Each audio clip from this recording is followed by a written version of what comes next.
Perder alguém que a gente ama é sempre um momento difícil, mas além de ter que lidar emocionalmente com a perda, precisamos lidar com uma série de burocracias que ninguém nos ensina.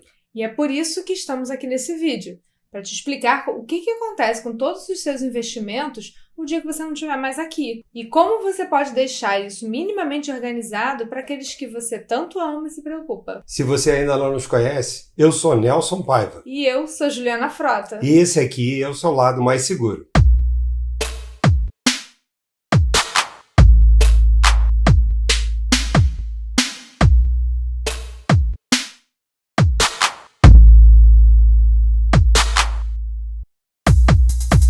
Primeira coisa que você precisa saber é que quando uma pessoa morre, dá início a uma série de burocracias que precisam ser cumpridas legalmente para que a sua família não fique em apuros. É uma situação delicada, porque é um momento emocionalmente difícil que passamos, muitas vezes sem nenhum tipo de preparo, aviso prévio. Mas não é preciso ser assim, né? Um dos pilares de um planejamento financeiro mais seguro de verdade é justamente organizar a sucessão do seu patrimônio. E o nome técnico desse processo chama-se inventário. Mas como é que funciona o inventário? A abertura do inventário deve ser feita em até 60 dias após a data da morte da pessoa. Caso contrário, incide multa. A pessoa que será responsável pelo inventário representa os herdeiros durante todo o processo até a liberação e transferência dos bens e investimentos após a formalização da divisão por meio de um documento chamado formal de partilha. Então, a primeira dica é deixar as coisas organizadas, para que sua família saiba ou consiga localizar tudo que você tem. Isso evita muita dor de cabeça. Afinal, ninguém consegue adivinhar sozinho quais são e onde estão os seus investimentos e bens. Uma coisa importante é que durante todo o processo de inventário, todos os bens ficam bloqueados. Ou seja, seus herdeiros não terão acesso imediato aos bens, seja ele quais forem. Então, é comum que as famílias ficarem em situações complicadas por não organizar isso antes, porque elas podem não ter acesso ao dinheiro da herança para arcar com os custos. Até a conta corrente fica bloqueada, se não for conta conjunta. Quando está tudo organizado e não existe nenhuma bola dividida ou conflito entre os herdeiros, o processo pode durar até 30 dias. Mas se houver qualquer problema, disputa judicial, menores herdeiros, isso aí pode se estender por alguns anos. Portanto, o inventário nada mais é do que um processo onde são levantados todos os bens da pessoa que morreu.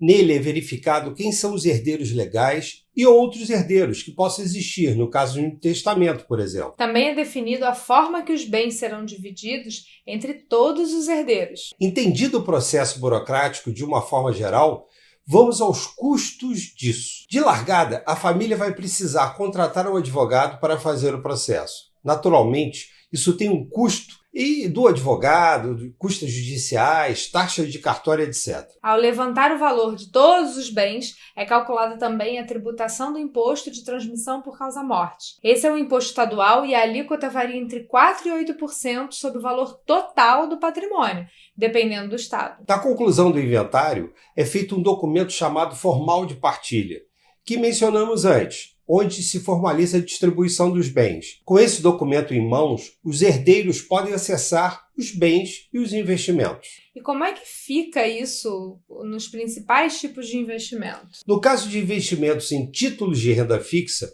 os títulos ficam lá rentabilizando durante o processo de inventário. Ao final do processo, os herdeiros dão entrada à documentação junto à corretora de valores e os papéis são transferidos aos novos titulares e vendidos se houver mais de um herdeiro. Já no caso das ações e fundos imobiliários, as cotas são distribuídas aos herdeiros, que podem vendê-la ou manter os recursos aplicados trocando a titularidade da custódia. Os fundos de investimento funcionam um pouquinho diferente, porque dependendo da regra da aplicação mínima do fundo, pode não ser possível a permanência no fundo e os herdeiros precisam vender as cotas ou transferi-las para apenas um herdeiro. Já a previdência privada, especialmente o VGBL, em caso de morte do titular durante a fase de acumulação, é possível escolher quem vai receber o saldo da reserva. Não necessariamente precisam ser herdeiros legais. Mas é preciso muito cuidado, porque se não forem os herdeiros legais, pode haver disputa judicial tentando anular sua estratégia. Como legalmente o VGBL é um investimento que está classificado na categoria seguro de vida, ele não entra no inventário e é livre de imposto de transmissão. Incide apenas imposto de renda sobre o ganho de capital, ou seja, sobre a rentabilidade do dinheiro investido. A tributação será aquela que foi escolhida lá atrás, no momento da contratação, que pode ser a progressiva ou regressiva. Vamos deixar um vídeo aqui no canal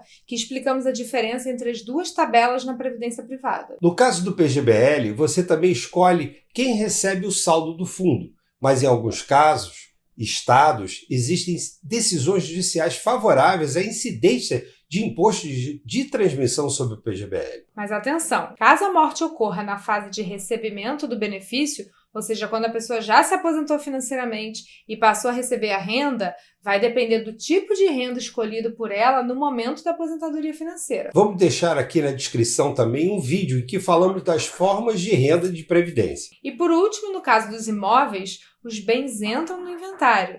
E além do imposto de transmissão, após a conclusão do processo, os herdeiros precisam passar a titularidade do imóvel para o nome deles. Nesse caso, existem os custos com o cartório e a incidência do ITBI, que é o Imposto de Transmissão de Bens Imóveis. Bom, esses são os principais destinos dos seus investimentos o dia que você não estiver mais aqui. Então, em linhas gerais, é importante saber que todos os bens e investimentos ficam bloqueados até a conclusão do inventário. Se somar todos os custos com advogado, imposto, custos judiciais, seus herdeiros precisarão de disponível cerca de 20% do valor do patrimônio. Por isso é importante deixar tudo organizado minimamente, para evitar que boa parte de tudo que você conquistou com seu esforço e trabalho seja consumido em burocracias. Sem contar aqueles que você ama, que podem acabar em uma situação financeira bem complicada, por não ter dinheiro para arcar com esses custos, apesar de ter investimento em patrimônio que você deixou. Então, o mínimo que você precisa fazer para organizar isso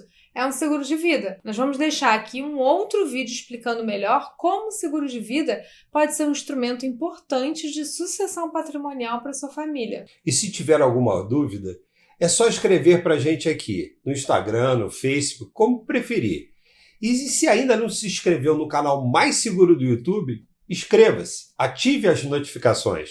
Já compartilhe esse vídeo com seus amigos e amigas que investem e têm patrimônio, para eles saberem como organizar tudinho e não deixar um abacaxi no lugar dos investimentos. Nós vamos ficando por aqui. Meu nome é Nelson Paiva. E eu sou Juliana Frota. E esse aqui é o seu lado mais seguro. Um beijo grande. Até a próxima. Abraço. Até o próximo vídeo.